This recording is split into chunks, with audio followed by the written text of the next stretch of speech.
Salut les hobbyistes, c'est Sly au montage et Vince à la peinture pour Dungeon of Pollution Miniature Painting.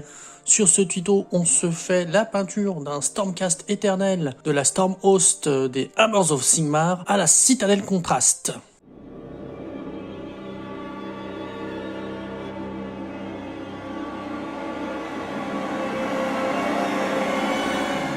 Pour ceux qui ont l'habitude maintenant de la chaîne, on va commencer par préparer notre base qui devra accueillir la contraste en faisant tout simplement une succession de brossages à sec avec notre pinceau désormais célèbre, pinceau à paupières Eyeshadow de chez Glamour. Pour notre premier brossage à sec, on va utiliser le Citadel Layer Dawnstone. Je vous montre pour le premier passage. Allez, j'en mets au bout de mon pinceau, voilà, comme ceci. On prend un essuie-tout, un sopalin et on enlève tout. Voilà, jusqu'à ce qu'on ait l'impression qu'il n'y en ait plus. On va venir donc brosser notre Stormcast en faisant des mouvements circulaires avec le pinceau. Donc dans le sens anti-horaire, dans le sens horaire, on va faire comme ça notre brossage à sec sur l'entièreté de la figurine. On viendra sûrement faire 2 ou 3 passages avec notre Dawnstone. Je fais un passage dans le sens anti-horaire. Je remettrai de la peinture et on viendra faire un passage dans le sens horaire. Pour les parties un peu moins accessibles, on changera de pinceau tout à l'heure. Allez, on va recharger le pinceau et on va faire un deuxième passage. Deuxième passage. Je vais prendre un autre pinceau pour faire les parties les moins accessibles. J'ai pris un vieux Layer M tout bousillé. Partie là. Hop. Se filer un peu en dessous là, sous bras, sur le dessus de l'épaule, de l'épaulière. On a l'arrière du bouclier aussi qui est caché.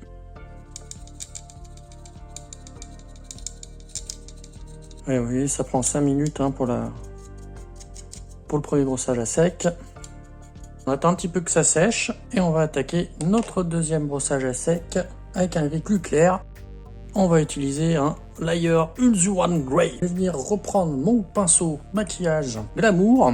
On va venir appliquer notre Ulzuan Grey donc en brossage à sec en se concentrant sur les parties hautes, toujours en faisant notre mouvement circulaire. Voilà, ça va apporter de la lumière à notre figurine. On va voir ce que ça donne parce que c'est la première fois que je teste ce schéma. On va laisser cette partie là un peu plus dans l'ombre et celle-ci bien éclairée. En principe, ils ont une armure métallique, donc on va essayer de faire un effet métallique avec notre peinture contraste. De haut en bas, voilà, pour éclaircir les arêtes. On va pas revenir dans le bouclier parce qu'il est dans l'ombre. Maintenant, je vais venir prendre un pinceau un peu plus fin pour voir les petits détails en Ulzuan Grey. D'ailleurs, on va faire qu'une couche parce que vraiment il éclaircit beaucoup. On va venir faire le dessus des pieds. On fait un travail de dégradé de gris. Le haut du marteau, on va le travailler un petit peu. La cuisse droite qui prend un peu de lumière. C'est ma figurine test. On découvrira ensemble le résultat à la fin. On verra ce que ça donne. Peut-être revenir faire maintenant un dernier petit éclaircissement au blanc. On va prendre le White Scar. On va venir faire un dernier brossage à sec avant d'attaquer la mise en couleur à la Citadelle Contrast. Pour le blanc, je garde mon petit pinceau. Je vais pas prendre le gros. On va faire des petites surfaces. Donc avec le blanc, on va faire le haut du marteau, les pics, le haut du casque, l'arête du bouclier comme ça, le haut des épaulettes. Voilà, ça reçoit beaucoup de lumière. On imagine une lumière zénitale qui vient par le haut. Les arêtes des genouillères. Sur le pied. Derrière rapidement. Allez, un petit peu là sur le mollet qui prend la lumière. On va s'arrêter là. Et puis on va faire la mise en couleur. Pour la mise en couleur, j'hésitais entre le Agaros Dune en peinture contraste. J'avais hésité aussi avec le Yanden Yellow qui me paraît un peu plus orange, un peu plus flashy. Donc je me suis dit, bon allez, on va essayer le Agaros Dune. Voilà, le Yanden Yellow c'est celui-là. J'ai sélectionné donc le Agaros Dune. On va voir ce que ça donne. Je prends mon STC base S. J'hésite à diluer un peu avec du lamiane, mais non, allez, on va y aller franco. On va voir ce que ça donne comme ça. on va faire toutes les parties métalliques. Là, sur les rebords également. Vous voyez, hein, nos dégradés de gris permettent déjà un contraste assez intéressant et un texturage de l'armure. Je vous propose qu'on se retrouve dès que j'ai fini la mise en place de tout cet Agaros Dune. Une fois qu'on a terminé le passage de notre Agaros Dune, on va venir appliquer notre deuxième couleur. Donc on va appliquer le fameux bleu, donc propre aux Hammers of Sigmar. Alors pour le bleu, bah écoutez, j'ai pris un contraste Ultramarine Blue. Je l'ai un peu dilué au laman parce que je le trouve un peu foncé. Et puis bah, on va voir ce que ça donne, hein. C'est toujours du test. On va commencer par le bouclier qui sera donc ici entièrement bleu. On va essayer de garder en blanc les éclairs, parce que c'est comme ça sur le schéma. Peut-être qu'il est un peu trop clair, je verrai. On va faire une couche déjà et puis on verra si on en applique une deuxième. J'ai pris un layer S. Alors le tout avec la contraste, c'est d'essayer de ne pas déborder. C'est toujours un peu compliqué à rattraper. On peut rattraper, mais on perd beaucoup de temps. Donc, comme à la base on part à la contraste pour aller vite, il faut quand même essayer de s'appliquer. Pas tout gâcher. Petit travail de précision. On va faire derrière aussi, je vais laisser la partie en relief blanche, là je l'ai oublié, il faut que je la fasse je pense en Agaros Dune, je reviendrai dessus tout à l'heure. Et puis bon, on fait l'intérieur du bouclier. Il y a des endroits plutôt inaccessibles. La figurine, je l'ai récupérée toute montée déjà. Peut-être que si j'avais dû la monter, j'aurais pas mis le bouclier tout de suite et puis je l'aurais pas avant de le fixer. Bon, c'est même pas sûr. Là, il y a vraiment des parties compliquées à atteindre. Voilà, ça sera vraiment plongé dans le noir, donc ça se verra pas. Mais...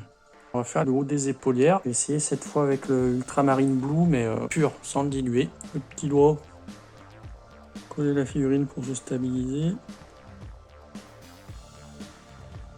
Ouais, il va pas mal pur en fait. Ça brille, hein, mais une fois sec, je pense que ça ira bien.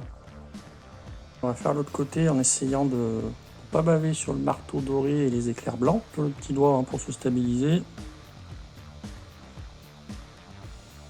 On viendra repeindre les éclairs. Si je bave avec le bleu dessus, on viendra les repasser en blanc. Le rebord là.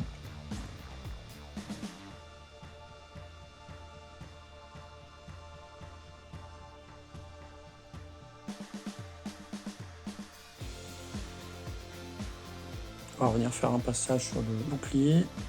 J'ai repris ma peinture qui était déjà diluée au lamian, parce que là, si je mets le pur par-dessus la première couche diluée, ça va être trop foncé.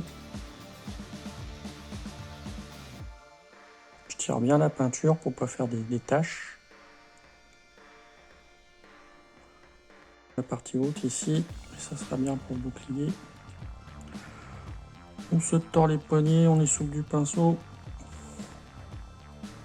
Autre partie bleue sur nos libérateurs, le pagne. On va faire devant, derrière, là aussi cette partie-là. Là, je le garde pur, toujours.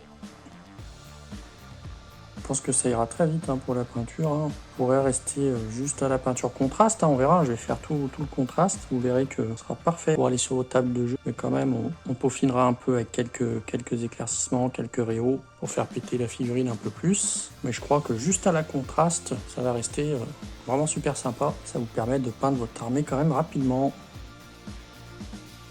On va faire l'arrière. Ouais, ça va aller vite maintenant. Je crois qu'on a fini le bleu. Laissez-moi réfléchir 2 secondes. Ouais, c'est bon. On va faire le manche du marteau et de l'épée. On va faire ça en Volupus Pink.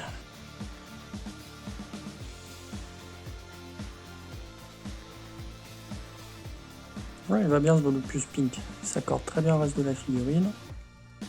Ça va le faire.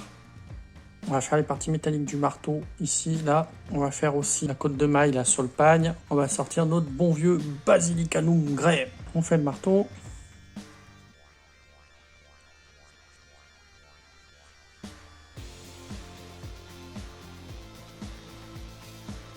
Alors Basilicanum Grey, ça marche très bien pour tout ce qui est métal argenté. Ça fait illusion. On peut le laisser comme ça. Mais nous, pour forcer un petit peu les contrastes et donner encore plus l'illusion du métal, on viendra quand même faire un peu de lining et peut-être des assombrissements, on verra.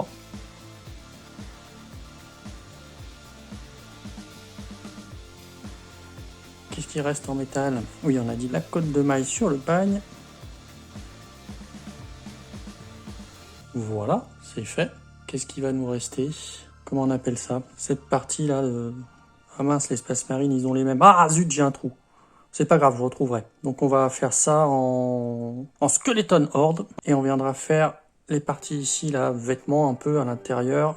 Ici, on va faire ça en Black Templar. Et puis le fourreau, on va le faire en Blood Angel Raid. Allez, le Black Templar. Là, je me rends compte que je dois pas même pas être à 30 minutes de tournage. Et on a déjà presque fini le... Bon, 30 minutes de tournage avant montage. À mon avis, la vidéo sera peut-être un peu plus courte, on verra. Mais il est déjà presque fini pour ce qu'on appelle, du côté de chez Games Workshop, la figurine Battle Ready. Mais nous, on continuera pour être paré pour la parade. Allez, le Black Templar.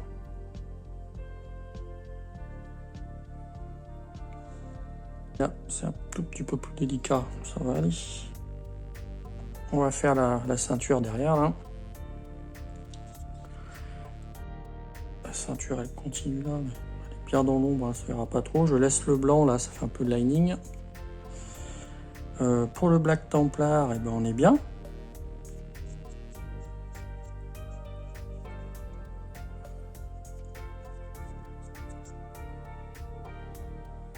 Allez, le fourreau en Blood Angel Red. Bon, là, j'ai peint l'éclair également en rouge. Je reviendrai le faire en blanc tout à l'heure. On fait dessous. J'ai oublié des petites parties là. Je reviendrai les faire après. Là aussi. Je vais revenir refaire un passage là de bleu dilué au lamiane.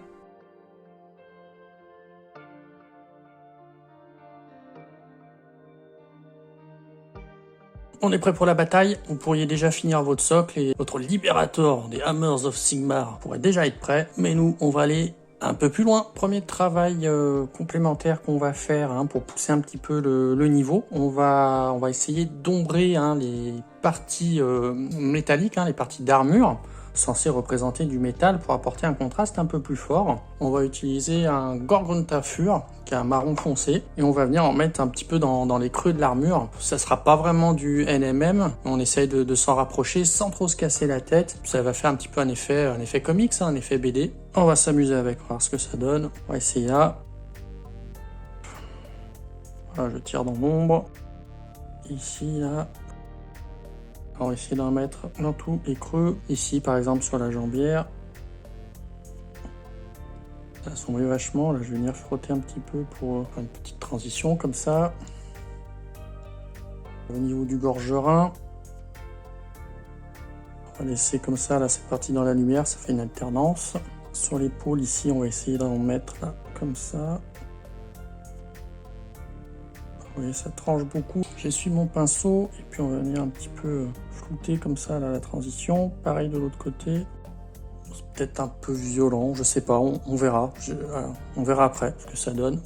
On teste. Un petit peu à l'intérieur de la cuisse. Ici. J'essuie le pinceau puis je viens flouter ici. On va essayer aussi là, ces parties là, de ces petits pans d'armure qui sont dans l'ombre. Faire pareil pour cette partie là, toujours avec mon Gorgontafur. On va essayer d'en mettre ici là, dans le creux en bas du mollet. Côté aussi. On va venir flouter un peu là. J'essuie mon pinceau, c'est un peu moins violent. On va venir faire dans les creux là des plaques. Là derrière. Pas trop en faire non plus. Voilà, on va essayer de faire un petit peu sur le visage aussi, porter un peu de contraste. On va y aller mollo, mettre toute petite pointe ici, là, dans l'ombre.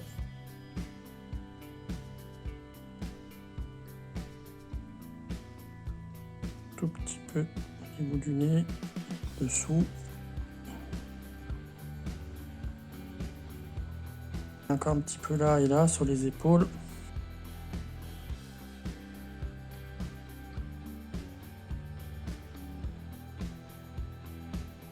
Voilà, on apporte un petit peu de nuance de marron là dans notre doré. Pas trop, hein. Après, j'essuie le pinceau et je floute. Hop. Des petits traits comme ça pour atténuer la peinture. On va en mettre aussi juste dessous, là, dans l'ombre.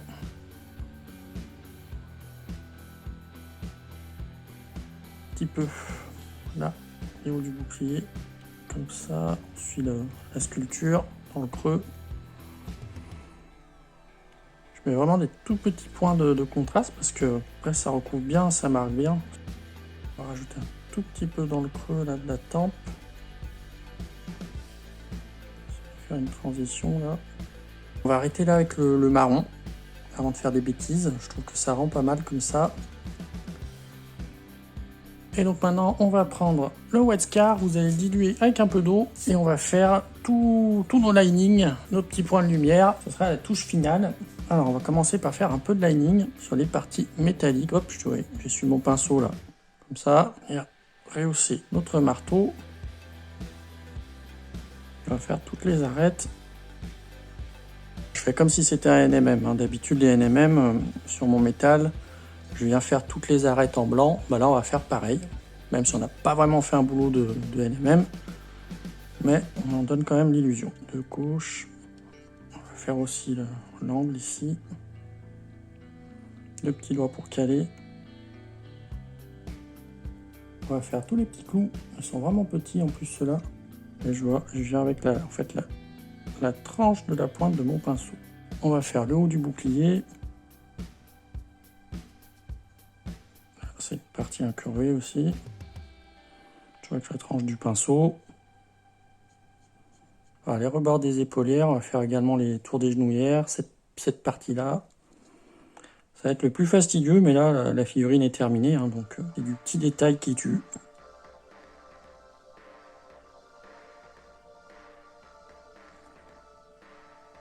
Puis on va venir éclairer aussi le pic. Bon, le visage, il faut pas se rater, hein. On va essayer de faire des toutes petites têtes de clous là au-dessus du nez. Je vais diluer un peu plus mon blanc, puis on va faire le nez aussi, on va l'éclaircir. On peut éclaircir un peu le haut du casque là aussi, voir ce que ça donne. En diluant bien le blanc, des tout petits points de blanc. On va faire toutes les têtes de clous. Allez, je vais pas tout vous montrer parce que c'est fastidieux. Là, je vous montre juste au niveau des genouillères, hein, la partie haute là. On prend la lumière. Puis aussi là, c'est important au niveau des pieds, ça rend bien si vous le faites aussi là. Petit lining comme ça. De l'autre côté aussi, on va essayer l'arête du pied là comme ça. Puis on va revenir repeindre en blanc là l'éclair. Je vais reprendre des petits éclairs. Allez, on se retrouve quand j'ai fini tout ce travail un petit peu fastidieux. Allez, voilà, j'ai terminé tous mes petits linings de blanc, tous mes petits réaux. Vous voyez, hein, j'ai fait lining sur les épaulettes, sur le bouclier. J'ai éclairé tous les petits clous un peu partout là sur le Stormcast. Les linings sur la tête du marteau de guerre. Voilà, sur les épaulettes derrière, les petits clous. Voilà, ici. Alors, vraiment sur toutes les arêtes. Je suis venu repeindre en blanc là l'éclair ici. Les éclairs ici, je les ai refaits aussi. Et bah écoutez les gars, il ne reste plus qu'à texturer votre socle et on est prêt pour la bataille.